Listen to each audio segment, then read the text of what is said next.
Hello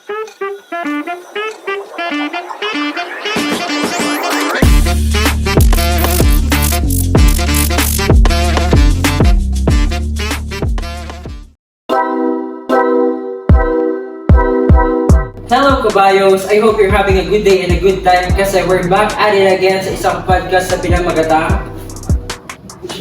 Tech Portera, teknolohiya at kalikasan sa mga bagong mundo. And in this episode, kasama natin ang ating perfect na guest, our Konsehal Honorable Joshua Ryan I. Alvarez. And in this podcast, pag-uusapan natin ang kanyang work and life experiences para makita natin yung kanyang perspective sa environment and technology. And to start this episode, magkaroon muna tayo ng isang fast talk. Ang muna po nating dito ay maglalapag lamang ako ng mga konting katanungan at kailangan nyo lang po siyang sagutin ng mas mabilis. Hansi, handa ka na ba? Handa na po! Nature or digital technology? Nature. Going out or staying at home? Going out. Forest or mall? Forest. Taking pictures or enjoying the moment? Taking pictures. Environmental innovation or environmental preservation? Environmental innovation.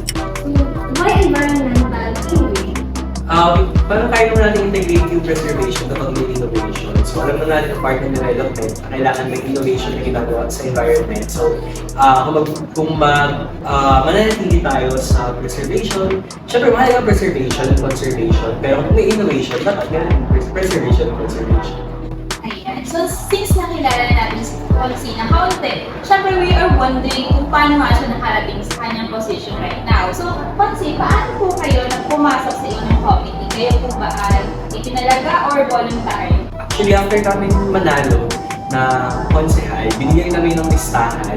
Tapos pinapili kami kung ano yung mga possible namin na committee ba na pwede. So, since ang aking kurso ay pagtungkol sa environment, so ang course ko, nag-aaral pa ako nung pinapili kami. Ang course ko yung PS Human Ecology, Major in Human Settlements Planning. Dito pinag-aaralan namin yung wastong pamamaraan ng pagkuplano kung saan binibigyan ng importansya yung kahalagahan ng tao at pangalaga sa mga kalikasan. Gayun din, nakafocus kami sa iba't ibang aspeto ng pagpaplano sa mga munisipalidad, kagaya ng pagkuha ng Comprehensive Land Use Plan, Comprehensive Development Plan, Local Shelter Plan, at marami pang iba. So, ang nilista ko nung pinapili kami ay Environmental Protection, Agriculture, kasi naniniwala ko na dapat kung ano yung kumitibang hahawakan mo dito sa konseo, ay meron kang sapat na kaalaman, meron kang karanasan ng papanig ko, pamunuan, at syempre, kapag meron kang kaalaman, makakagawa ka ng mga mahalagang panas. Yes. So, since yun nga po, alam natin po, nakilala natin kayo bilang environmental advocate. So, ano po ang inyong pangunahing layunin sa inyong position? Sa legislatura, ang pangunahing gawain namin ay makita ng mga batas. So pagdating sa mga implementation ng mga batas, hindi kami yung in-charge pagdating dito.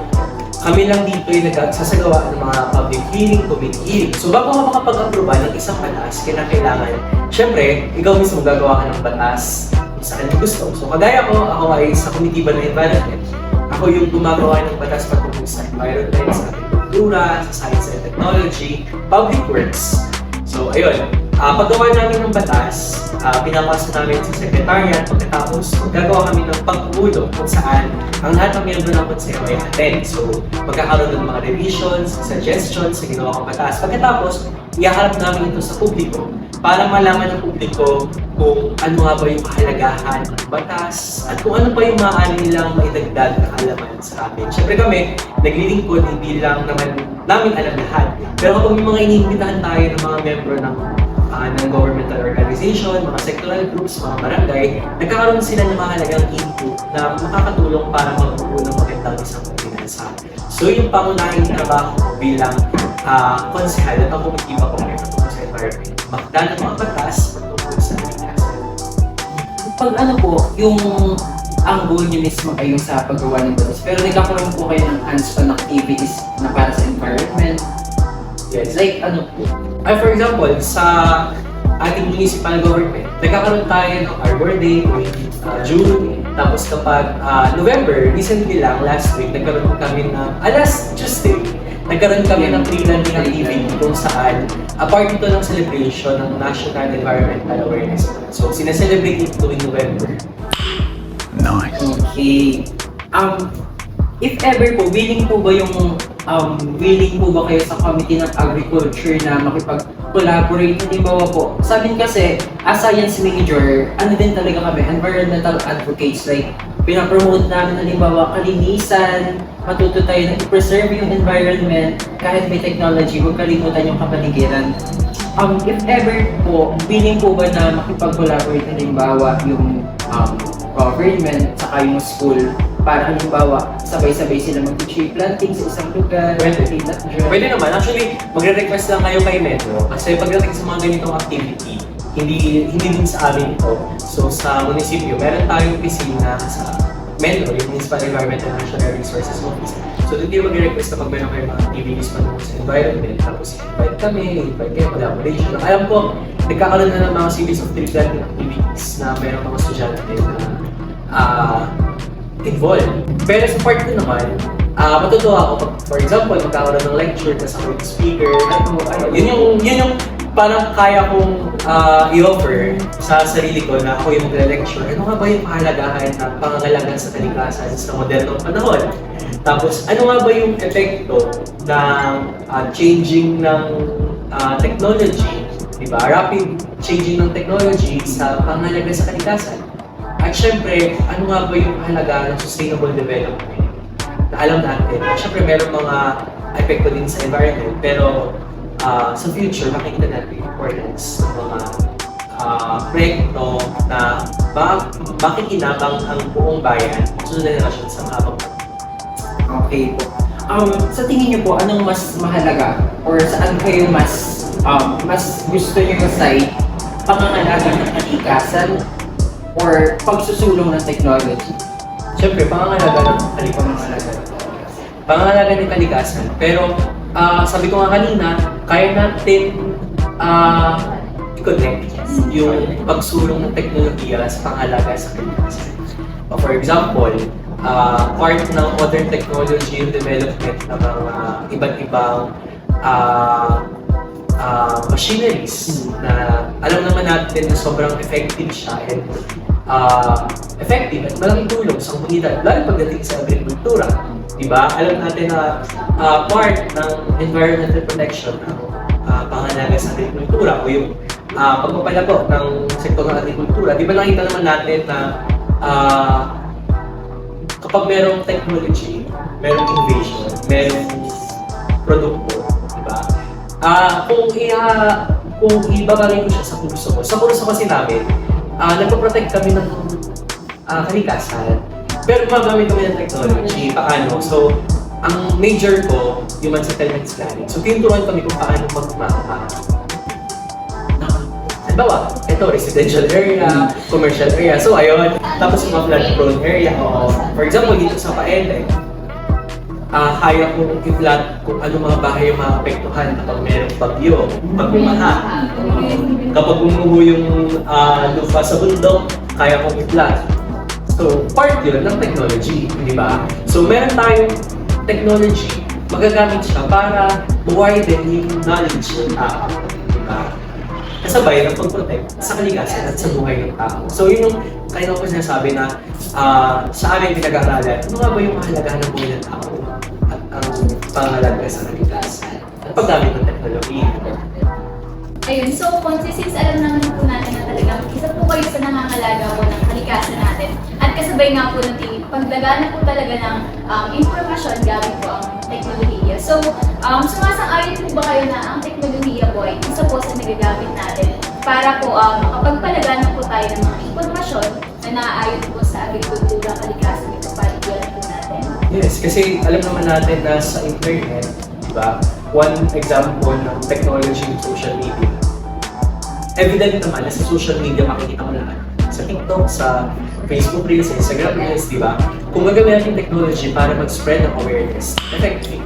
So, naniniwala ako na malaking tulong ng teknolohiya sa pagturo sa mga bata, sa mga kapwa-estudyante, kung ano nga ba yung kahalagahan ng pangangalaga sa kalikasan, ano nga ba yung mga dulot, magagandang dulot kapag pinabayaan ng kalikasan, ano nga ba yung mga magagandang mangyayari kapag patuloy natin prinotektahan, conserve ang environment. po napapansin, bakit kaya po sa tingin nyo ang dami pa rin individual ang hindi pa rin nagtatapon ng masto sa tapon ng sa baso-baso? So, nung undergraduate thesis ko, patungkol siya sa analysis ng solid waste management sa Cavite. So, nagtagda ako ng SWOT analysis for barangay. So, lumalabas doon na parte ng pagdami ng basura, pagdami ng populasyon. So, siyempre, kapag dumami ang population, dumadami ang consumers. Diba? Tayo, alam natin, diba? Sa bawat kilos natin araw-araw, may basura tayo niya. Pero mapapansin din sa pag-aaral na ang karamihan na nagtutulog ng pagkatapon ng basura sa ibang ay ang kakawalan ng sapat na kaalaman. Kung yung mulat natin ng tao, ano nga ba yung kahalagahan ng pagsunod sa segregation, desegregation, recycling, makikita nila o sila mismo ang mag-push sa sarili nila na gawin yung mga bagay na yun. Diba? Makikita natin bumabaha. Bakit bumabaha? Kasi puno ng basura ang kanan. Diba? So, sino ba yung mga naapektuhan? Yung mga tao din na lagi kung walang knowledge patungkol dito. At para sa inyo po, ano po yung mga paraan sa paglutas gamit ang teknolohiya sa paglutas po ng mga inis sa ating kapaligiran? Naniniwala ako na kapag in-instill natin yung mga knowledge sa mas bata sa atin, madadala nila yun. Pagdalala. Oo. Diba? For example, sa mga kapatid natin na kabata, Merriman, sa mga estudyante ng daycare, kapag tuturuan natin sila ng mga simpleng jingle, kanta, diba? Habang pagtanda nila, naalala nila yung kahalagaan. Pero syempre, dapat din natin tumulit sa mga magulang. Dapat ito yung gawin ng mga anak nyo sa pagsisegregate ng basura para at least guided sila ng parents nila.